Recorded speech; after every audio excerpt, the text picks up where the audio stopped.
banyak gitu ya orang-orang yang lain tuh yang menganggap kayak gini, ya udahlah kuliah sarjana aja, nggak perlu berprestasi kayak gitu tuh nggak perlu. Itu gimana tuh kamu menanggapi stigma itu gimana tuh? Oh ya, stigma ini memang sudah beredar di masyarakat, dan menurut aku pernah baca artikel ya bahwa dapat gelar aja itu gak cukup, gak menjamin kita bisa memajukan bangsa ini. Apalagi misalnya kalau kita belum tentu ya kalau kita punya gelar, belum tentu juga kalau kita punya gelar kita berprestasi kita juga bisa memajukan bangsa ini. Itu belum menjadi jaminan. Kalau kita punya prestasi 1 atau 2 ataupun lebih, itu bisa menjadi 1000 langkah ke depan kita. Jadi kita bisa level up diri kita dibandingkan teman-teman kita.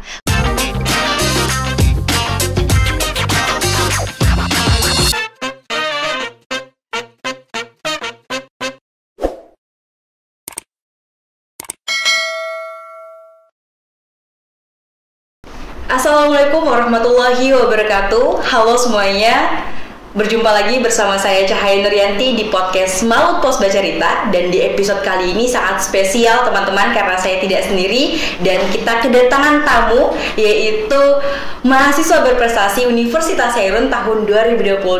Penasaran? Mari kita langsung saja sambut. Halo, assalamualaikum Kak Alnur. Halo, assalamualaikum Cahaya. Waalaikumsalam. Gimana nih kabarnya nih Kak? Alhamdulillah baik. Kalau Cahaya juga lancar ya? Alhamdulillah lancar. Kalau Cahaya sendiri gimana? Alhamdulillah lancar, bersahaja gitu ya. Nah oke, baik teman-teman, di segmen kali ini sangat menarik pembahasan kita, karena kita akan mengulik lebih dalam nih Kak Alnur, gimana sih nanti caranya atau tips and triknya jadi mahasiswa berprestasi Universitas Hairun. Jadi pastikan teman-teman simak ya sampai akhir. Nah oke, Kak Alnur, pertama nih ya Kak, saya mau mulai dengan pertanyaan yang cukup filosofis nih. Menurut Kak Alnur ya, sebagai mahasiswa berprestasi, makna jadi mahasiswa tuh apa sih sebenarnya?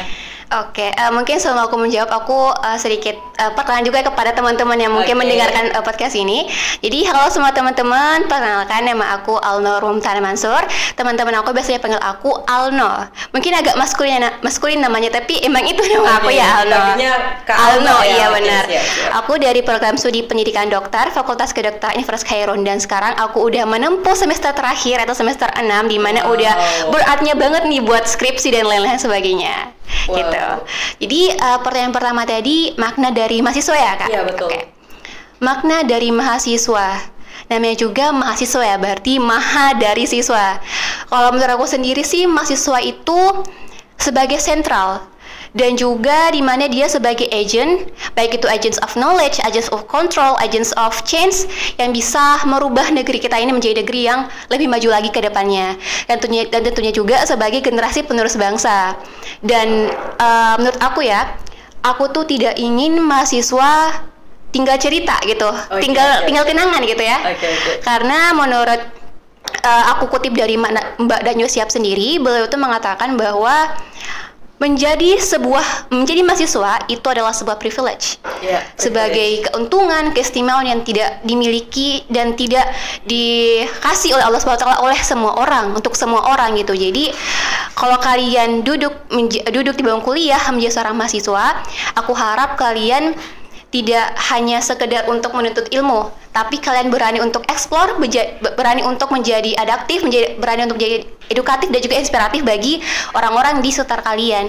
Karena menurutku mahasiswa itu yang paling penting adalah survive-nya atau explore-nya di luar dari lingkungan kuliah itu. Jadi jangan, kan biasanya tuh kalau jadi mahasiswa itu belajar gitu, belajar terus gitu kan. Jadi kayak, apalagi mungkin aku di prodi kedokteran gitu, pasti orang bilang, ih pasti kalau udah belajar mulu, ambis mulu, tapi nyatanya enggak, karena aku gak mau stok di situ doang. Jadi aku memberanikan diri untuk terus adaptif, untuk terus explore diri aku di lingkungan sekitar gitu. Dengan mungkin bersama Cahaya ya, berkenalan sama Cahaya, explore dengan Cahaya dan juga teman-teman lainnya. Mungkin seperti itu sih. Luar biasa ya. Jadi kita mahasiswa patutnya, karena kita harusnya bersyukur sama gelar yang kita punya. Jadi kita harus bisa grow tetap ya. Nah, Kak Alno ini kan sebagai mahasiswa berprestasi Universitas Hairun ya, mahasiswa berprestasi utama ya. Alhamdulillah. Nah, mau tahu dong Kak, boleh dong di-share gimana sih perjalanannya gitu ya, bisa sampai di tahap dinobatkan nih jadi mahasiswa berprestasi di antara ribuan, puluhan ribu mahasiswa Universitas Hairun gitu. Perjalanan ya. menjadi seorang mahasiswa aja itu udah berat banget ya bagi aku, apalagi ditambahin di belakangnya mahasiswa berprestasi. Mungkin bukan cuma aku aja, karena menurutku saya juga salah satu mahasiswa berprestasi di Universitas Khairun ya. Amin. Jadi untuk perjalanan aku dari awal nih ya, pertama-tama itu aku lihat broadcast yang temanku kirim di grup WhatsApp. Kemudian aku lihat Instagram, oh ternyata ada nih ajang kompetensi mahasiswa berprestasi tingkat Universitas Khairun. Mungkin kita sebutnya MAPRES aja kali ya, biar gak kepanjangan, MAPRES. Terus aku kayak baca-baca kan di guideline booknya, gimana sih apa itu MAPRES, ajang ini mesti kayak mana sih gitu kan ya. Aku cari, terus ternyata ada 2 temanku yang pernah ikut MAPRES tahun 2021. Iya, jadi aku tanyalah ke mereka, dan aku juga tanya ke katingku, karena menurutku kalau kita gak tanya nanti sesat di jalan kan ya. Bener banget. Jadi aku tanya ke mereka, MAPRES tuh apa sih, nanti bakalan gimana sih ini MAPRESnya gitu. Dan pas aku mau daftar itu sebenarnya aku kurang pede banget, karena aku lihat di Instagramnya kan banyak banget kayak kakak yang pernah ikut dulu tuh kayak udah kayak smart people banget gitu loh, kayak aku bisa nggak ya. Jadi awalnya tuh aku kayak gak pede buat daftar MAPRES ini. Namun karena aku punya moto itu don't be afraid to fail but be afraid if you never try. Jadi kamu jangan takut kalau kamu gagal, tapi kamu takut kalau kamu gak pernah mencoba.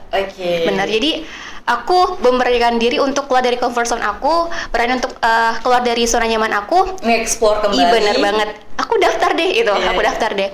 Dimana ternyata pas mendaftar itu ada formulir kan yang mesti kita isi. Nah formulir itu tuh harus memasukkan 10 atau lebih prestasi gitu, baik itu prestasi internasional, nasional, regional. Itu prasyarat gitu ya? Iya prasyaratnya, fakultas dan lain sebagainya. Dan aku masuk ke sertifikat yang aku punya, dan selain sertifikat akademik juga ada sertifikat non akademik dan juga penunjang. Jadi misalnya kamu pernah jadi best speaker terbaik, ya kamu bisa masukkan sertifikat itu gitu, dan sertifikat lainnya juga. Nah kemudian setelah kita masukkan formulir, udah aku kirim itu diseleksi. Nah setelah diseleksi itu baru diumumkan yang berhasil untuk masuk ke babak penyisihan. Ada tahapan seleksinya. Iya, ada tahap gitu seleksinya. Nah setelah itu dia beberapa hari nunggu, ternyata alhamdulillah namaku ada gitu, alhamdulillah gitu. Kemudian masuklah ke babak penyisihan. Dan di mana di sini kita itu dikumpulkan dalam satu ruangan, di mana juga itu masuk ke tahap pembukaannya, MAPRES-nya, dan juga ada kakak yang pernah jadi juara 1 di mahasiswa berprestasi tahun 2021, di mana juga beliau memberikan pengalamannya terkait dengan MAPRES tahun 2021. Kemudian di situ setelah pembukaan ada tes wawasan kebangsaan. Iya. TWK-nya juga. Ada TWK-nya juga ada. Di mana di situ kalau nggak salah 50 nomor atau lebih ya. Iya, tentang Indonesia, dan juga pastinya tentang Maluku Utara dong ya. Jadi itu kami dalam bentuk pilihan ganda option gitu. Jadi jadi diselang-selang aja. Dan itu cukup menguras pikiran ya itu TWK-nya. Wawasan kebangsaan cukup menguras pikiran, tapi ya dengan dengan confident-nya aja aku mengisi. Optimis aja gitu ya. Optimis aja aku isi. Nah, kemudian setelah setelah isi TWK itu kita dibagi kelompok. Dibagi kelompok. Ada grupnya lagi. Ada grupnya lagi. Di mana di sini masing-masing prodi itu beda. Jadi prodi kedokteran nggak sama prodi kedokteran, prodi hukum nggak sama prodi hukum, jadi di mix gitu, tiap prodi di mix. Dan kalau nggak salah dulu itu satu kelompok 5 orang. Satu kelompok 5 orang. Dan di satu kelompok itu ada kakak pendamping. Ada coachnya gitu ya? Iya, yang tentunya sangat berprestasi juga pastinya. Jadi apapun yang kita ingin tanyakan, kita bisa tanyakan ke kakak pendamping gitu. Dan di sini juga ada sistem penilaiannya. Jadi walaupun memang kita per kelompok, tapi di situ dinilai per individu juga. Jadi kalau nggak salah ingat itu dinilai leadership, kemudian problem solving sama teamworknya. Ya, situ. Kemudian sebelum kita memasuki problem solving dan teamworknya, ada panitia yang memberikan satu problem, satu masalah. Gitu. Jadi kita bisa mengulik kembali, kita bisa memberikan pendapat, arahan, kritikan terhadap problem itu. Jadi di sini udah ada nilai per individunya. Gitu. Kemudian kalau nilai teamwork itu kita diberikan satu problem lagi, di mana kita tulis secara kreatif mungkin di apa sih namanya, kertas panjang itu ya, kertas yang panjang, kertas apa sih itu ya, itulah pokoknya ya, kertas yang panjang itu. Terus kita ambil satu problem yang mungkin lagi panas-panas Indonesia, gitu ya? Iya, ataupun di Maluku Utara. Terus kita bersama dengan tim kita mukakan kira-kira permasalahannya ini apa, penyelesaiannya gimana untuk problem ini. Kita tuliskan di kertas itu. Nah, sekreatif mungkin mau ada gambar-gambarnya, mau warna-warni, pokoknya sekreatif mungkin gitu kan. Nah, setelah masing-masing tim menyelesaikan case-nya, problemnya, maka kita disuruh presentasi. Nah, di sini teamworknya dinilai nih. Jadi ada yel-yel atau joget-joget, pokoknya teamworknya. Ya, jadi pokoknya itu dinilai teamworknya. Jadi masing-masing dari aku dan teman-teman aku yang satu tim itu kita ganti-gantian presentasi terkait dengan case yang diberikan. Gitu. Setelah kita presentasi ada tanya jawab, jadi antar kelompok kita jawab ataupun kita menjawab dengan sesuai dengan case yang diberikan. Kemudian setelah kita presentasi udah turun semua, turun. Kemudian setelah itu berdasarkan case yang kita dapat, berdasarkan tim yang diberikan, kita tidak hanya stuck untuk melakukan presentasi, tapi kita turun langsung ke masyarakat untuk explore kembali terhadap case yang diberikan. Kalau kemarin itu aku kasih bocoran sedikit ya untuk case yang aku dapat, yang aku sama teman-temanku ambil itu tentang kedaton. Tentang permasalahan kedaton itu yang pernah booming-boomingnya kan. Nah, itu kami ambil. Nah, setelah kami presentasi, 1 hari kemudian kami turun kami pergi ke kedaton. Oke, survei langsung gitu ya? Survei langsung. Jadi kita tanya ke orang-orang sana, Pak, Ibu, ini kira-kira permasalahan ini awalnya seperti apa sehingga bisa memicu klimaks yang seperti ini, kemudian penyelesaiannya bagaimana dan sebagainya. Dan setelah itu juga kita tidak hanya sekedar untuk berbicara kepada Bapak atau Ibunya di sana, tapi kita juga membuat video di mana videonya juga termasuk lomba. Jadi lomba kreatif video tiap kelompok itu jadi situ juga termasuk teamworknya gitu. Dan alhamdulillah juga aku dapat kakak pendamping yang memang best banget di bidang editing. Jadi waktu itu videonya lumayan bagus banget menurut aku ya. Dan setelah itu kita eksplor langsung ke masyarakat. Di hari berikutnya itu bentar. Setelah kita turun di masyarakat, kita dikasih tahu, nah ini yang paling penting. Wah, apa tuh? Pembuatan penyusunan naskah gagasan kreatif. Oke, ada naskah gagasan kreatif itu lagi ya? Jadi selain formulir, kemudian leadership, problem solving, teamwork, ini juga merupakan salah satu poin besar yang bisa menunjang kita untuk masuk ke grand finalis gagasan kreatif. Tapi ini bukan per tim ya, tapi per individu untuk gagasan kreatifnya.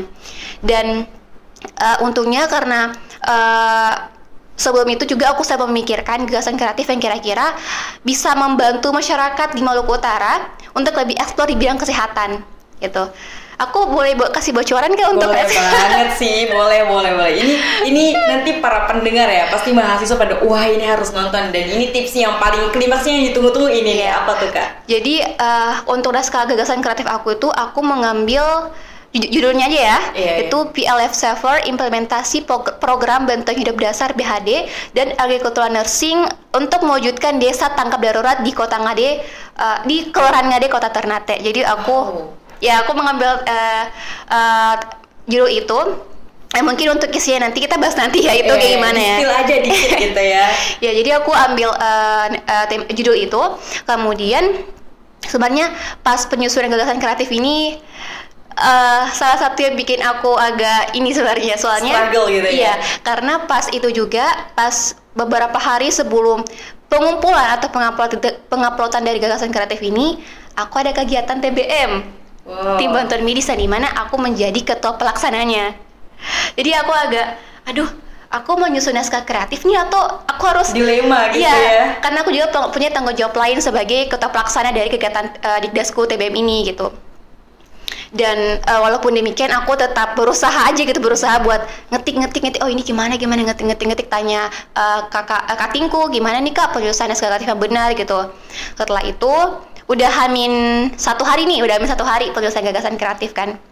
Dan juga di mana itu puncaknya kegiatanku.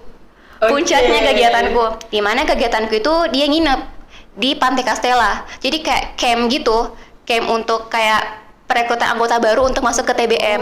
Iya gitu kan. Mau nggak mau aku harus ke sana dong, karena aku sebagai ketua pelaksananya. Jadi aku ke sana dengan memegang laptopku untuk menyusun gagasan kreatif yang wow banget gitu kan. Sangat hektik ya saat itu ya. Waktu itu. Dan di mana udah kayak hamin beberapa jam dan naskah kreatifku belum selesai. Aduh. Dan aku kayak udah bingung juga kan, udah kayak dipanggil sana sini. No, ini gimana dong? Sistemnya gimana ini? Kan aku sebagai kota pelaksana kan. Jadi aku juga gak enak kalau misalnya aku ada tanggung jawab yang lain tapi aku gak selesaikan tanggung jawab ini gitu. Jadi mau gak mau ya aku harus selesaikan tanggung jawabku dulu sebagai ketua pelaksana gitu kan.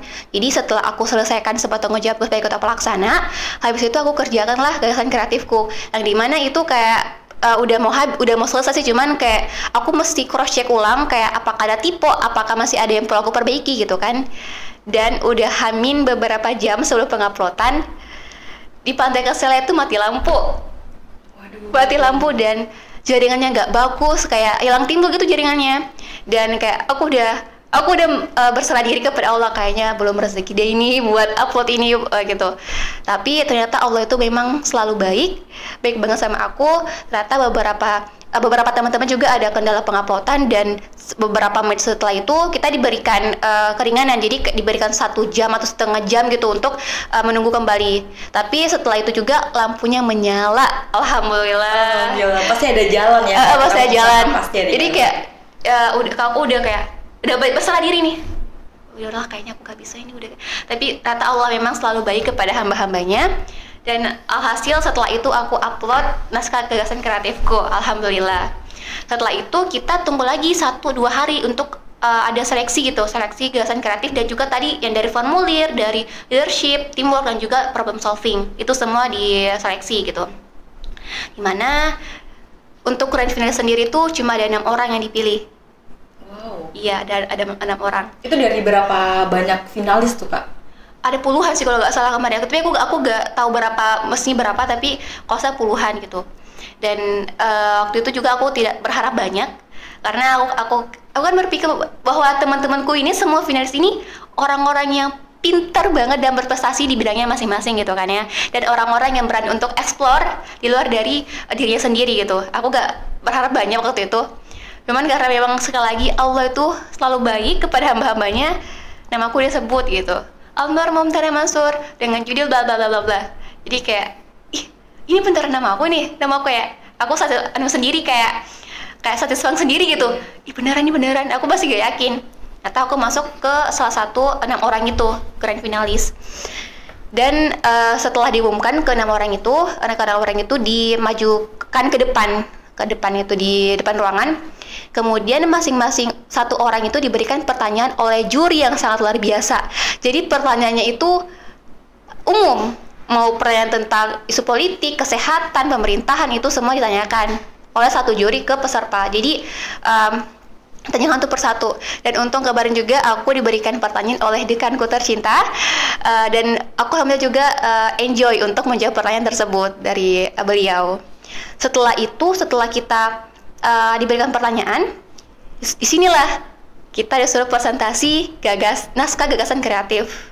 Dimana kan awal-awalnya tuh temanku kayak sangat antusias gitu kan. Aku pikir wah ini kayak mereka sangat memahami sekali, mendalami sekali terkait dengan materi yang dia bawakan di naskah gagasan kreatifnya gitu. Dan aku menjadi peserta keberapa ya kemarin ya, kedua atau ketiga untuk menyampaikan gagasan kreatifku dengan tanpa mic ya, karena mic-nya mati. Aku berusaha untuk keluar suaraku besar supaya teman-teman di belakang juga bisa dengar. Dan itu kan di situ dibuat PPT juga ya. Jadi kita buat naskah kayak tulis ilmiah gitu ya. Iya, kita kasih juri tapi dia juga buat PPT. Tapi PPT-nya mesti kreatif juga gitu, biar para penonton dan juga juri yang melihat itu gak bosan gitu lihatnya. Jadi dengan enjoy-nya aku berusaha buat membawakan naskah gagasan kreatifku agar bisa dimengerti oleh juri dan juga oleh teman-teman. Dan setelah kita presentasi selama beberapa menit itu juri kasih pertanyaan. Jadi kayak udah benar-benar kayak di sidang ini, kayak pertanyaannya wow banget, kayak menjatuhkan mental. Tapi karena memang itu satu pertanyaan kritis yang harus kita jawab, jadi aku menjawabnya dengan sebisa aku gitu. Setelah itu dilempar pertanyaan, kita menjawab.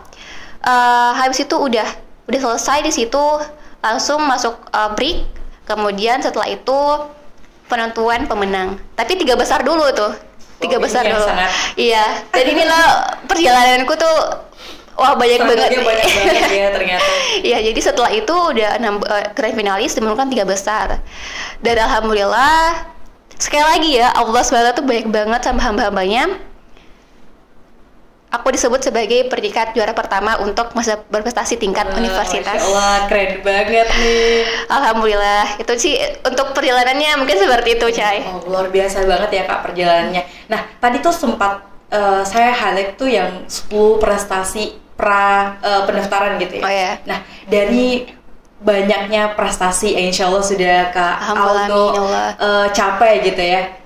Prestasi atau achievement apa sih yang paling memorable, yang paling terkesan di benak Kak Aldo gitu?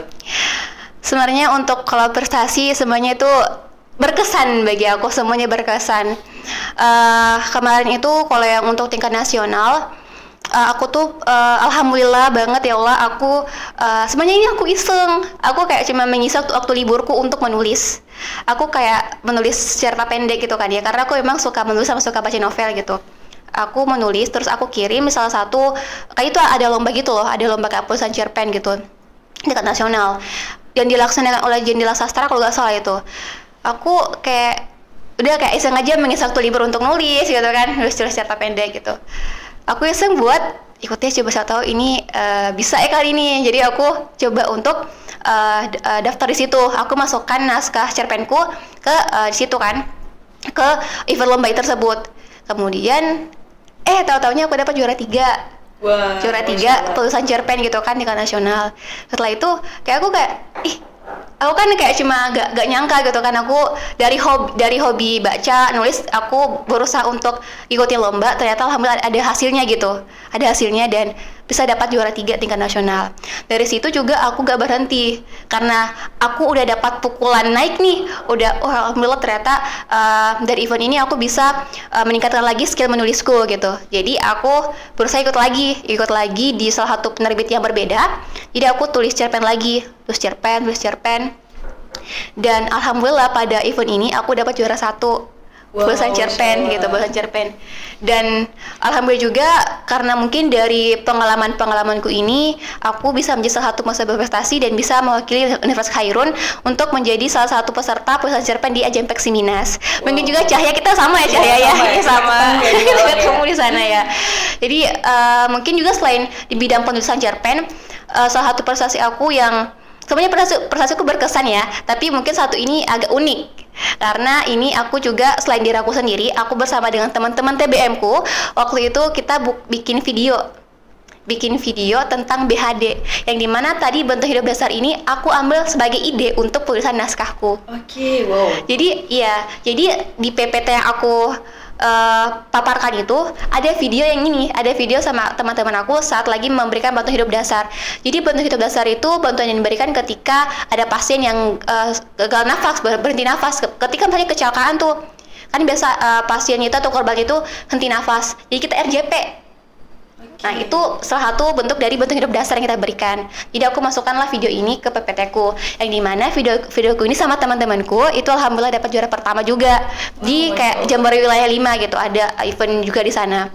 Jadi aku masukkanlah, dan itu juga merupakan salah satu prestasi yang berkesan banget buat aku pribadi. Sangat memorable gitu ya, benar banget. Berkesan. Oke, kalau sangat luar biasa ya ternyata perjalanannya. Alhamdulillah. Nah, pasti teman-teman nih pada penasaran nih, gimana sih cara Kaldo tuh untuk time management gitu loh. Kita nggak jadi mahasiswa kedokteran ya, kita tahu mahasiswa kedokteran tuh sangatlah hektik gitu ya dengan berbagai macam ujian dan tugasnya, tapi juga bisa nih berprestasi di bidang yang lain. Tuh gimana tuh Kak cara manajemennya tuh? Ya, time management ya. Kalau aku emang sih dari kecil, dari SD aku tuh udah mulai ikut organisasi. Dari SD, SMP, SMA aku tuh gak pernah berhenti sama yang namanya organisasi. Jadi kayak aku tuh udah dibilang anak organisasi banget lah gitu kan ya. Karena dari SD aku ikut organisasi, dan sampai di kuliah karena aku tuh gak mau stuck aja cuma akademik doang. Karena aku rasa aku bisa mendapatkan banyak insight dari luar yang menurutku tuh gak bisa dapat di akademik. Jadi aku ikut organisasi, dimana kan di sini time management antara akademik dan non akademik itu kan sangat sangat diperhitungkan. Iya betul. Aku masuk organisasi selama kuliah, di masa semester 2 itu aku udah masuk organisasi sampai sekarang.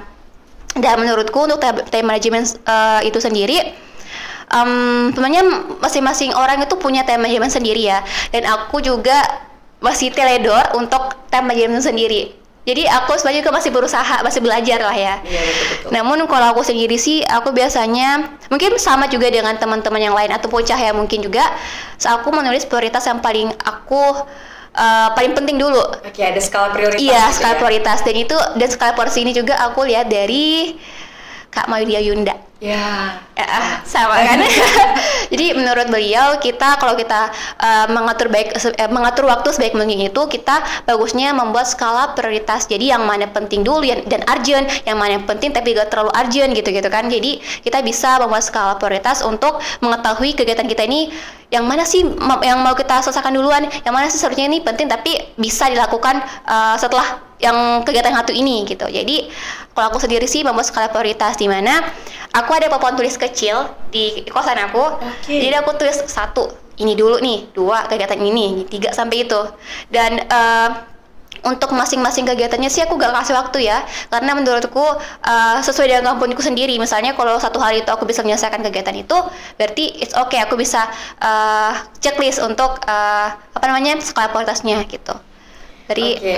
Jadi kan kalau ini kan mahasiswa berprestasi. Nah kadang nih Kak ya, kita nih sebagai mahasiswa, dan mungkin ada beberapa juga mahasiswa yang lain gitu, teman-teman yang dan masih banyak gitu ya orang-orang yang lain tuh yang menganggap kayak gini, ya udahlah kuliah sarjana aja, nggak perlu berprestasi kayak gitu tuh, nggak perlu. Itu gimana tuh Kak Ano menanggapi stigma itu, gimana tuh? Oh ya, stigma ini memang sudah beredar di masyarakat, dan menurut aku pernah baca artikel ya bahwa dapat gelar aja itu gak cukup, gak menjamin kita bisa memajukan bangsa ini. Apalagi misalnya kalau kita belum tentu ya kalau kita punya gelar, belum tentu juga kalau kita punya gelar, kita berprestasi, kita juga bisa memajukan bangsa ini. Itu belum menjadi jaminan, karena kita hidup di negara yang penuh dengan kompetensi gitu.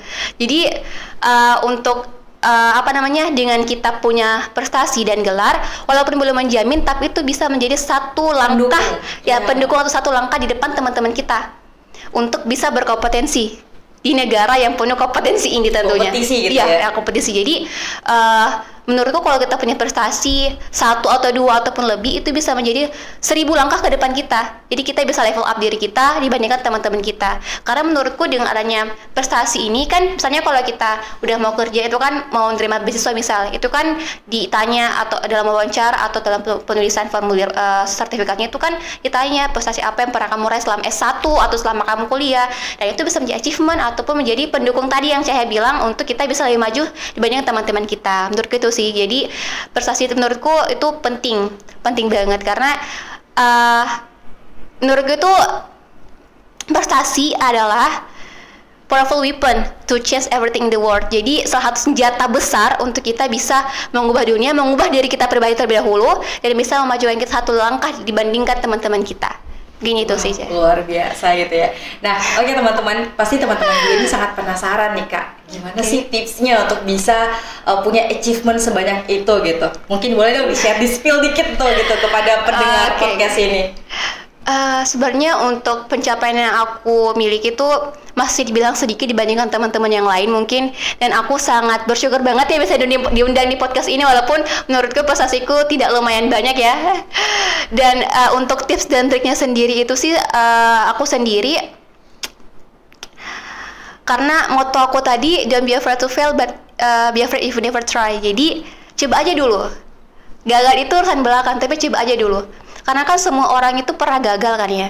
Semua orang pernah gagal, dan kegagalannya lah menjadi suatu proses yang menjadi tolak ukur kita bahwa dari kegagalan ini aku bisa belajar lebih banyak.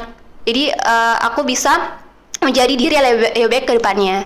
Jadi menurut aku untuk tips dan triknya sih, jangan takut mencoba, jangan takut untuk gagal, karena ini juga menjadi salah satu mindset aku, karena aku mungkin salah satu dari banyaknya orang yang pernah menerima banyaknya kegagalan dari hidup aku.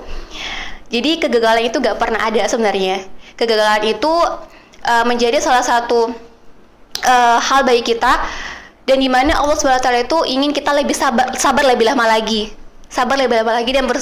dan berusaha lebih keras lagi. Karena menurutku kegagalan itu gak pernah ada.